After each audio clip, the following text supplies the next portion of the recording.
Hello guys, welcome to perfect exam. स्वागत है आप सभी का आपके स्टडी चैनल परफेक्ट एग्जाम में। तो गाइस, जैसा कि आप सभी को मालूम ही है कि हम आपके लिए डेली सुबह 4 बजे मंडे टू मंडे सारे करंट अफेयर्स लेकर के आते हैं। तो आज है 24 मई दोस्तों, और अभी तक के जितने करंट अफेयर्स बन सकते थे वो लेकर मैं मौजूद हूँ आपके सामने। तो उम्मीद है गाइस कि आप हमेशा की तरह अपनी पूरी मेहनत के साथ पढ़ रहे होंगे, और हम भी ये कोशिश कर रहे हैं दोस्तों कि आपको अच्छे से अच्छा रोज अच्छे से अच्छा बेस्ट कंटेंट दे सकें। तो चलिए दोस्तों, आज का जो सेशन है वो हम लोग स्टार्ट करेंगे।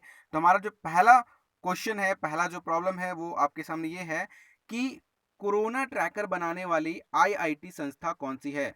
अभी हाल ही में कोरोना ट्रैकर इस संस्था ने बनाया है, और इसका जो करेक्ट आंसर है वो हो जाएगा ऑप्शन ए, आईआईटी मद्रास। जी हाँ, आईआईटी मद्रास ने अभी कोरोना ट्रैकर बनाया है।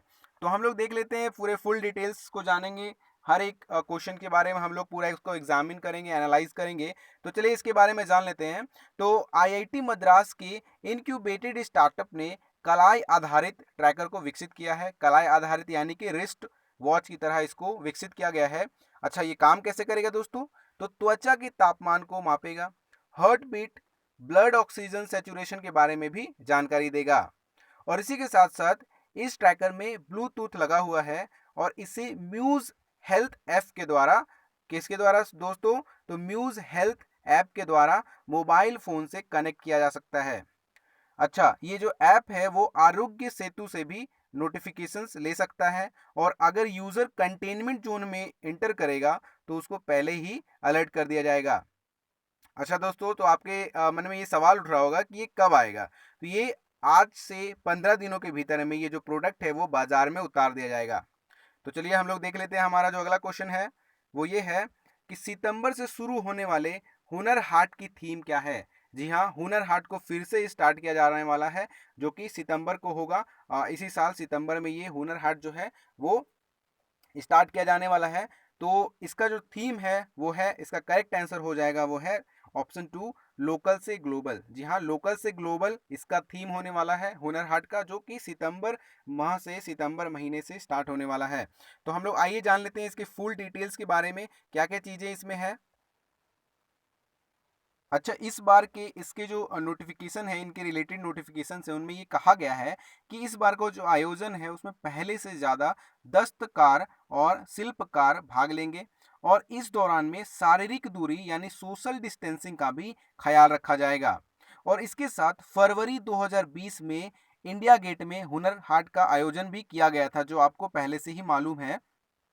और पीएम ने भी मन की बात में कार्यक्रम में इसो हुनर हाट की बहुत ज़्यादा प्रशंसा की थी, और वो उन्होंने भौचक निरीक्षण किया था और वहाँ जाकर के लोगों का उत्साहवर्धन भी किया था। तो आइए जान लेते हैं कि हुनर हाट आखिर में होता क्या है, ये आपके मन में भी सवाल होगा। तो हमारे देश के जो दूर दराज के क्षेत्र हैं, उनके क्षेत्रों से आने वाले जो दस्तकार हैं, शिल्पकार हैं, कारीगर हैं, तो उनके द्वारा बनाए गए दुर्लभ हस्त निर्मित स्वदेशी सामान को बाजार देना, बाजार उपलब्ध करवाना, ताकि उनकी जो सामान है वो अच्छे से बिक सके और उनको कुछ भी आमदनी हो जाए। तो ये काम है हुनर हाट का। और इसके साथ साथ जान भी और जहान भी नाम से एक मंडप भी बनाया जाएगा यहाँ पर दोस्तों, जहाँ पर लोगों की पैनिक नहीं, प्रिकॉशन यानी कि डरे नहीं, एहतियात बरतने की थीम पर जागरूकता पैदा किया जाएगा। बहुत ही अच्छा ये निर्णय लिया गया है जागरूकता पैदा करने के लिए, कि कोरोना से डरना नहीं है, उसका समाधान करना है, सामना करना है। अच्छा, साथ ही साथ हमारे केंद्रीय अल्पसंख्यक कार्य मंत्री कौन है ये भी जान लीजिए, क्योंकि इससे वो पूरी तरीके से जुड़े हुए हैं, उन्होंने ही ये नोटिफिकेशन जारी किया है। तो हमारे केंद्रीय अल्पसंख्यक कार्य मंत्री हैं मुख्तार अब्बास नकवी जी। जी हाँ, मुख्तार अब्बास नकवी जी अभी हाल ही के केंद्रीय अल्पसंख्यक कार्य मंत्री हैं, और इन्हीं के अंदर में ये सारी चीज़ें आती हैं। और हाल ही में इन्हीं के द्वारा ये जो नोटिफिकेशन है वो अभी जारी की गई है। तो बहुत ही अच्छी ये नोटिफिकेशन है, बहुत ही अच्छी न्यूज़ उन्होंने जारी की है कि हुनर हाट को फिर से एक बार दोबारा लाया गया है, और कोरोना के कारण बता दूं आपको, तो इसे स्थगित भी कर दिया गया था। तो आइए हम लोग देख लेते हैं, हमारा जो अगला क्वेश्चन है वो ये है कि हाल ही में किस राज्य में ट्रांसजेंडरों के लिए अलग से क्वारंटाइन सेंटर बनाया गया है। तो इसका करेक्ट आंसर हो जाएगा option two, Manipur. Option two is a correct answer. तो आइए जान लेते हैं इसके बारे में पूरी डिटेल्स, क्या क्या डिटेल्स हैं। अच्छा, तो सबसे पहले आप लोग ये जानिए कि ऐसा हुआ क्यों है? आखिरकार क्यों ऐसा ज़रूरत पड़ा कि ट्रांसजेंडरों के लिए अलग से क्वारंटाइन सेंटर बनाया जाए? अच्छा, तो इसका कारण है क्योंकि मणिपुर में हाल ही में जो ट्रांसजेंडर समुदाय के लोग हैं, उनको जहाँ पर रखा गया था, तो उनको एक तरीके से बहुत ही ज़्यादा अलग जो समुदाय के लोग हैं, उन्होंने बहुत ज़्यादा उनको परेशान किया था, बहुत ज़्यादा समस्याएँ उत्पन्न हो गई थी। इसलिए मणिपुर में अभी हाल ही में ट्रांसजेंडर समुदाय के लिए उनके जो लोग हैं, उनके लिए 2 विशेष तरह के कोरोना वायरस क्वारंटाइन सेंटर बनाए गए हैं। ग्रीन और ऑरेंज जोन में आने वाले इन समुदायों के लोगों के लिए सेंटर इम्फाल वेस्ट में टकियाल पाट के गवर्नमेंट ब्लाइंड स्कूल में बनाया गया है। कहाँ पर बनाया गया है दोस्तों? तो आप नोट भी कर सकते हो कि इम्फाल वेस्ट में टकियाल पाट के गवर्नमेंट ब्लाइंड स्कूल में क्वारंटाइन सेंटर बनाया गया है।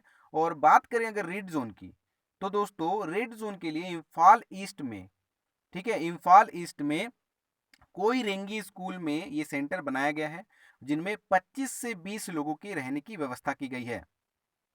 और दोस्तों अगर बात हो गया है कोरोना वायरस का, तो आप ये भी जान लीजिए कि यहाँ जो अभी मरीजों की संख्या है वो है 26। जी हाँ, 26 मरीजों की संख्या है, जिनमें से 24 एक्टिव केस हैं और 2 लोग स्वस्थ हो गए हैं और इनमें एक भी मृत्यु नहीं होगी।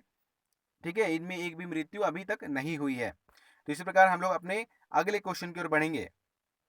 तो हमारा जो अगला क्वेश्चन है वो ये है कि हाल ही में किस मंत्री को डब्ल्यूएचओ का डब्ल्यूएचओ एग्जीक्यूटिव बोर्ड का चेयरमैन बनाया गया है? यहाँ डब्ल्यूएचओ जो अभी बहुत ज़्यादा एक तरीके से न्यूज़ में बना हुआ है, तो डब्ल्यूएचओ एग्जीक्यूटिव बोर्ड का चेयरमैन हाल ही में किस मंत्री को बनाया गया है? तो इसका करेक्ट आंसर जो हो जाएगा वो है डॉक्टर हर्षवर्धन। जहाँ डॉक्टर हर्षवर्धन को डब्ल्यूएचओ एग्जीक्यूटिव बोर्ड का चेयरमैन बनाया गया है। तो आइए जान लेते हैं पूरी न्यूज़ क्या है, पूरी डिटेल्स जान लेते हैं हम लोग। तो डॉक्टर हर्षवर्धन 34 सदस्यीय डब्ल्यूएचओ के एग्जीक्यूटिव बोर्ड के चेयरमैन बनाए गए हैं। अच्छा, तो इससे पहले इस पद पर कौन थे ये भी आप जो लोग जान लीजिए। तो जापान के हिरोकी नाकातानी इससे पहले इस पद पर आसीन थे, आप लोग नोट भी कर सकते हो। और आपको ये बता दूं कि अमेरिका के राष्ट्रपति डोनाल्ड ट्रंप समेत दुनिया के कई नेता चीन के वुहान में कोरोना डेवलप होने के कारणों और उनके बाद बीजिंग द्वारा उठाए गए जो कदम है उनकी जांच करने की लगातार मांग कर रहे हैं, लगातार प्रेशराइज किया जा रहा है। और इसके बाद तनाव की स्थिति जो है वो बहुत ज़्यादा बढ़ गई है। और इसके साथ साथ जो ये अभी हाल ही में ये न्यूज़ आ रही है कि डब्ल्यूएचओ एग्जीक्यूटिव बोर्ड का एक चेयरमैन जो है बदला गया है और हमारे जो मंत्री हैं यानी कि डॉक्टर हर्षवर्धन, उनको ये पद को सौंपा गया है। तो ये भारत के लिए बहुत ही गर्व की बात है एक तरीके से। चलिए तो हम लोग इसी प्रकार अपने अपने जो नेक्स्ट क्वेश्चन है उस पर पढ़ेंगे। तो हमारा जो अगला क्वेश्चन है वो ये है कि हाल ही में चीन ने भारत के किस प्लांट से हजारों टन इस्पात खरीदा है? यानी इस्पात यानी कि लोहा खरीदा है। अब देखिए चीन ने हमारे भारत से ये हजारों टन लोहा खरीदा है, तो ये बहुत ही आश्चर्यजनक बात है। तो हम लोग इसके बारे में पूरे न्यूज़ को एनालाइज करेंगे, पूरे न्यूज़ को जानेंगे। तो सबसे पहले इसका करेक्ट आंसर जो है वो हो जाएगा option 2 is a right answer, यानी कि भिलाई स्टील प्लांट से चीन ने अभी इस्पात यानी कि लोहे को खरीदा है, बहुत सारे लोहे को खरीदा है। तो आइए जान लेते हैं इसके बारे में करंट जो भी चीज़ें। तो दोस्तों सबसे पहले तो ये आप लोग जान लीजिए कि कितना खरीदा गया है। तो करीब ये बताया जा रहा है कि करीब करीब 60,000 टन बिलेट की आपूर्ति का ऑर्डर दिया गया है। बिलेट यानी कि आप लोग जान लीजिए लोहे की बीम, ठोस लोहे की जो बीम होती है उसको बिलेट कहा जाता है। अच्छा, तो चीन तो खुद दुनिया को निर्यात करने के मामले में बहुत ही आगे है, बहुत ही बड़ा है। तो चीन ने ऐसा क्यों किया? तो इस बार चीन पर कोरोना को लेकर के बहुत ज़्यादा दबाव है, कोरोना के लेकर के बहुत बुरी मार पड़ी है और वहाँ की जो कंपनियां हैं वो अभी स्टार्ट नहीं हो पा रही हैं। इसी कारण से जो चीन है वो अपनी कंपनियों को स्टार्ट नहीं हो जाने के कारण से उसको इंडिया से भिलाई स्टील प्लांट से लोहे का ऑर्डर दिया गया है और अभी तक 50,000 टन बिलेट की आपूर्ति चीन को की जा चुकी है। और इससे पहले जो ये भिलाई स्टील प्लांट है इसी ने फिलीपींस और जापान को भी लोहे की बिलेट्स दी है। ठीक है, तो ये बहुत ही एक तरीके से गुणवत्ता को, क्वालिटी को बहुत ही अच्छे तरीके से आंका जा रहा है, इसलिए जो मांग है वो बढ़ रही है। हमारे जो मांगे हैं बाहर से आ रही हैं, डिमांड हो रही है, तो बहुत ही अच्छी बात है ये हमारे अर्थव्यवस्था के लिए, इकोनॉमी के लिए। तो साथ ही साथ जो भारत है उसके बारे में आप जान लीजिए कि भारत क्वालिटी के मामले में दुनिया में दूसरे स्थान का प्रोड्यूसर है। यानी कि क्वालिटी के मामले में अगर बात किया जाए तो प्रोड्यूसर जो है, भारत जो है वो दूसरे स्थान पर आता है। और सेफी यानी कि steel executive federation of India के चेयरमैन कौन है, ये भी आपको जानना पड़ेगा क्योंकि इससे वो रिलेटेड है। ठीक है, तो इनके जो सेफी के जो अध्यक्ष है, सेफी के जो चेयरमैन हैं वो हैं नरेंद्र कुमार बछौर। जी हाँ, नरेंद्र कुमार बछौर जो हैं वो सेफी के यानी कि steel executive federation of India के चेयरमैन हैं अभी करंट में। तो चलिए हम लोग इसी प्रकार अगले क्वेश्चन को देखेंगे। तो हमारा जो नेक्स्ट क्वेश्चन है वो ये है कि अभी हाल ही में किस जगह से पुराने कुएं से 11वीं शताब्दी की ईंटें मिली हैं। जी हाँ, 11वीं शताब्दी की ईंटें मिली हैं। बहुत ही अच्छी न्यूज़ है एक तरीके से ये पुरातत्ववेत्ता के लिए। ठीक है, और हमारे लिए भी गौरव की बात है, 11वीं शताब्दी की ईंटें मिली हैं। तो पहले इसका करेक्ट आंसर हम लोग जान लेते हैं, फिर इसके बारे में हम लोग पूरे तरीके से एनालाइज करेंगे इसको। तो इसका करेक्ट आंसर है option 4 is a right answer, Chhattisgarh. Chhattisgarh में कुएं पर से बहुत सारी ईंटें मिली हैं जो आज के सामान्य ईंटों से बहुत ही बड़ी हैं, और ऐसा कहा जा रहा है कि वो 11वीं शताब्दी की हैं। तो आइए जान लेते हैं पूरी न्यूज़ क्या है। तो ये कहाँ पर से मिली है वो जान लीजिए पहले। तो छत्तीसगढ़ के सूरजपुर जिले में बेकोना गांव के देउर बाड़ी मंदिर के पास एक कुएं में ये पुरानी ईंटें मिली हैं। ठीक है, आप नोट कर सकते हो कि देउर बाड़ी मंदिर के पास एक कुआं था जहां से ये ईंटें जो हैं वो मिली हैं। अच्छा, इसके बारे में किसने बताया कि ये ईंटें यहाँ पर मिली है? तो गांव के एक शिक्षक और सूरजपुर जिला पुरातत्व संघ के सदस्य अजय कुमार चतुर्वेदी ने इसकी जानकारी सूरजपुर के डीएम को दी थी। अच्छा, अब जानिए कि ईंट कैसे हैं, यहाँ के ईंट किस प्रकार के, किस टाइप के मिले हैं।